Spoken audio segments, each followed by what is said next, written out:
Hi, this is Cathy for Trans by Deaf on a cold, wintry day here in East Texas. I know it's nothing like up in the north part of the U.S., but the temperature is 32 degrees and falling. It's raining. It will probably ice over before the day is over. Today, we have been asked to talk about a very important part of being transgender, and that is sexual reassignment surgery or gender confirmation surgery. Is it for you? Why or why not? This is a very interesting topic and hit at a very interesting time for me. The last couple of days I went down to Houston to have my checkup with my endocrinologist, and I asked him, I said, is it right for me to have sexual confirmation surgery or SRS at my age? And he said, I would highly recommend not having SRS because of the long time that it would take you to recover. On the other hand, every time I am taking a shower and I look down and I see my male genitals, I would really like them to be gone. And I suffer a fairly high degree of dysphoria when it comes to looking at what is left of my male genitalia. True, hormone replacement therapy has decreased their size, and I appreciate that. But I would still like to be properly equipped as a woman, since I feel like a woman. With that said, I am faced with a very difficult question. Do I have SRS and have a double length of time for recuperating and have a lot more suffering, or do I have long-term mental anguish over retaining my male genitalia?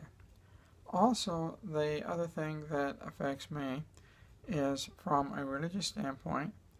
All of the religious leaders of the church that I belong to are opposed to sexual reassignment surgery and to the idea of me becoming a woman. That plays a big role in my life and in the life of my family.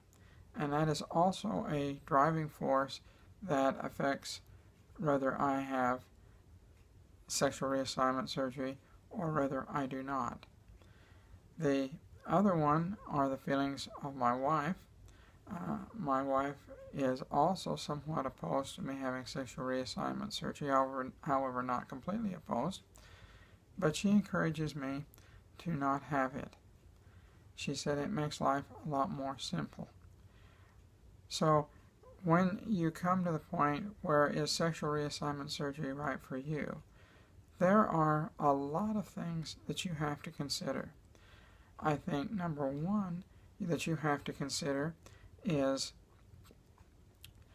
your health good enough to have that reassignment surgery, and do you want to go through the 2 months of intense pain? And if you go out there on the internet, you will see lots of people who talk about the steps and what they've gone through to have SRS, and it is not a fun operation, and it takes at least a month down, and most of the time it's a year recovery.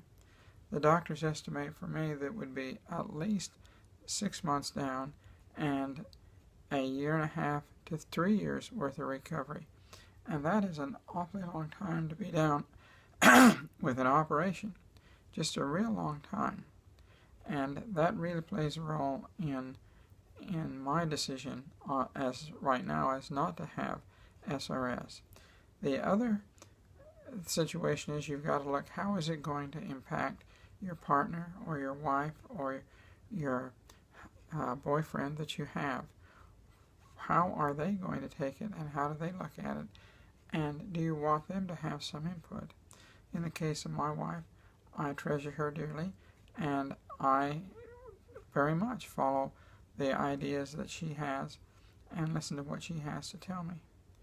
The last thing are what kind of social ramifications are associated with it. Are there social ramifications that with your religion, with your friends, with the other people that you have? Will it change your perspective to your partners, to your boyfriend or girlfriend, and to the people around you? That, I think, is a very, very important consideration when you're going into SRS. The other thing that we haven't even mentioned is the cost. Last time I checked into SRS, the cost was about $25,000 here in the U.S. from Marcy Bauer in San Francisco. It's about $17,000 to $18,000 to fly to Thailand and be over there and have Saporn or one of the other fine surgeons in Thailand do sexual reassignment surgery. So you've got to look at it and say there is a lot of cost to sexual reassignment surgery, and do you have the funds to do it, and have you saved up for it?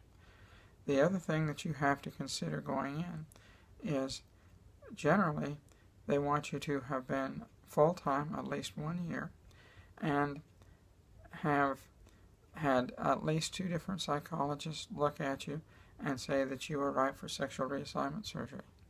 Having been to my psychologist and to my endocrinologist and to one other person, all 3 feel that I would be a good candidate if my health were better.